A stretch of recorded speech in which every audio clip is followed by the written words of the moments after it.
രാമക്കൽമേട്ടിൽ വിനോദസഞ്ചാരികൾക്ക് ഇരട്ടി പ്രഹരമേൽപ്പിച്ച് പുതിയ ഫീസ് നിരക്കുമായി DTPC. രാമക്കൽമേടിന് പുറമെ ആമപ്പാറയിലെ ജാലകം എക്കോ പാർക്കിലും നിശ്ചിത ഫീസ് ഈടാക്കി. DTPC ഉത്തരവിറങ്ങി. ഇതോടുകൂടി രാമക്കൽമേടും ആമപ്പാറയും കാണുവാൻ എത്തുന്ന ഒരു കുടുംബത്തിന് ഫീസ് ഇനത്തിൽ മാത്രം 250 രൂപയിൽ അധികം നൽകേണ്ട സാഹചര്യമാണ്. മുമ്പ് രാമക്കൽമേട്ടിലെത്തുന്ന സഞ്ചാരികളിൽ നിന്നും മുതിർന്നവർക്ക് 25 രൂപയും കുട്ടികൾക്ക് 15 രൂപയും മുതിർന്ന പൗരന്മാർക്ക് 15 രൂപയും ഈടാക്കുന്നതിനൊപ്പം കുട്ടികൾക്കുള്ള കളിസ്ഥലത്ത് പ്രവേശിക്കുന്നതിന് പ്രത്യേക ഫീസും നൽകിയാൽ മതിയായിരുന്നു. ഇതിനോടൊപ്പം ആമപ്പാറയിലേക്ക് ഓഫ് റോഡ് ജീപ്പിൽ സഞ്ചരിക്കുമ്പോൾ ഒരു വാഹനത്തിന് 100 രൂപ നൽകിയാലും മതിയായിരുന്നു. ഇതിനാണ് ഇപ്പോൾ മാറ്റം ഉണ്ടായിരിക്കുന്നത്. വ്യക്തിഗത ഫീസ് ഈടാക്കുവാനാണ് DTPCയുടെ നീക്കം.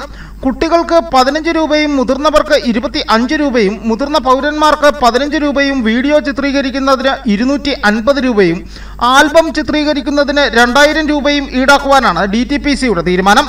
ഇത് പ്രത്യക്ഷത്തിൽ കുടുംബമായി എത്തുന്നവർക്ക് ഭാരിച്ച തുകയായിരിക്കുമെന്നാണ് മേഖലയുമായി ബന്ധപ്പെട്ട് പ്രവർത്തിക്കുന്നവർ പറയുന്നത്. 4 പേരുള്ള ഒരു കുടുംബം രാമക്കൽമേടും ആമപ്പാറയും സന്ദർശിച്ചു വരുമ്പോൾ ഫീസിനത്തിൽ മാത്രം 200 രൂപയിലധികം നൽകണം. മുമ്പ് പലതവണ പ്രശ്നങ്ങൾക്ക് കാരണമായിട്ടുള്ള ആമപ്പാറയിലെ പ്രവർത്തന സമയവും DTPC പുനഃക്രമീകരിച്ചിട്ടുണ്ട്.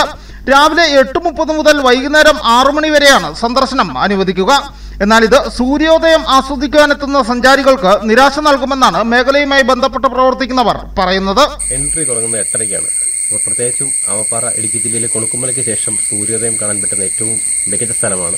അപ്പം അതിൻ്റെ സാഹചര്യം സർക്കാർ കൂടുതലായി നമുക്ക് പ്രയോജനപ്പെടുത്താൻ കഴിയും.